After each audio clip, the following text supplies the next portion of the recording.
মন্ত্ৰী মহোদয়ে ৰাখি থৈ দিলে যে অক্টোবৰত আমাক কিবা এটা দিব, ঘোষণা কৰিব। কিন্তু আমি আশাসকলৰ আশা বাইদেউসকলৰ যিটো বাঢ়িছে 1000 টকা ন, সেইখিনি যাতে আমাক তেনেকৈ যাতে বঢ়াই নিদিয়ে।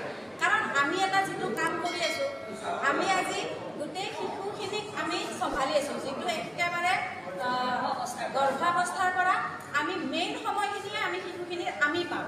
গতিকে আমি যিহেতু মেইন সময়খিনি আমি শিশুসকলক আমি পাওঁ, কিন্তু আমাকেই কিন্তু চৰকাৰে অৱহেলা কৰি আহিছে আৰু আমাক মহিলা বুলিয়ে অৱহেলা কৰি আহিছে তেখেতসকলে। কিন্তু আমাক যিটো ছিষ্টেমত যিটো মানুহনীৰে ৰাখি থৈছে আজি ইমান বছৰে, সেইখিনিৰে কিন্তু আমাৰ ঘৰ এখনটো চলা দূৰৰে কথা, আমি অংগনবাড়ী কৰ্মী আৰু সহায়িকাগৰাকী নিজে চলিবলৈও আমাৰ নহয় সেইখিনি টকাৰে।